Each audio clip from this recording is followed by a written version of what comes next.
So, hi guys, it's me, Ate Jem. So, for today's video guys, is mag-share sa inyo si Ate Jem ng isa niyang binili sa TikTok shop. Yes. So, bago yun is time check is 5:02 a.m. and coffee is life!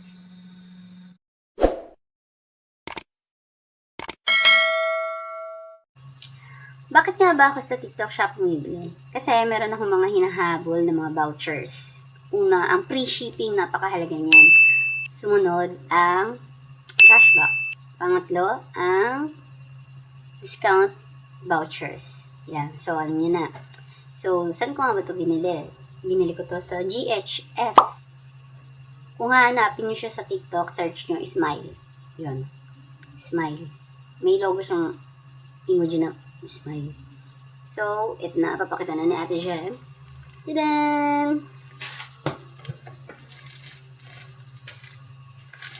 Wala niyo na ba kung ano to? Siyempre, piling-piling singer sa Ate Jem. So, buksan na natin. Ano niyo kung buksan to? Ano nga ba to?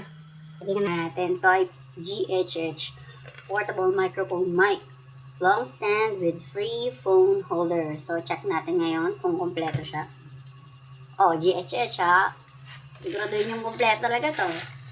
So, tara na, magbuksan. So, ngayon guys, is na-assemble ko na yung aking phone mic holder. So, ito yun guys. Makikita nyo, pinasok ko to dito para sa phone holder. So, nababanat siya. Dahil sa bago pa, twist nyo na lang. Tapos ito, yung dapat hihigpitan nyo. Ito. Patan nyo to. Ito mga hihigpitan to guys. Yan. Tapos, sumunod, ito yung sa mic holder. Tapos ito yung isa pang parang magpipino ng boses mo. And, mabilisan lang to. At, hindi ko alam kung tama yung pagkakalagay ko, pero meron dito maliit na tornilyo. Pinasok ko lang siya. Yan.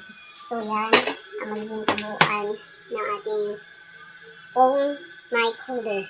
Yan. Para hindi mo nahawakan yung mic. So, ito kasi, itatanggalin niyo yung goma na to. Tatanggalin niyo tong dalawang goma na to para mapasok yung phone sa loob. Ay, yung phone, yung mic sa loob. Kasi ito yung sa phone. Yan. So, maraming salamat JHS kasi pagka-order ko nito is 1 day lang yung process. Na-deliver na sa akin. So, magagamit ko siya sa pag-practice ko sa pagkanta. So, maraming salamat JHS at sa mga viewers ng si Ate Jem.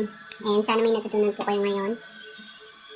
Na ko to, free shipping. Sana enlightening me, no, sa magko-comment if tama yung pagkakalagay ko nito.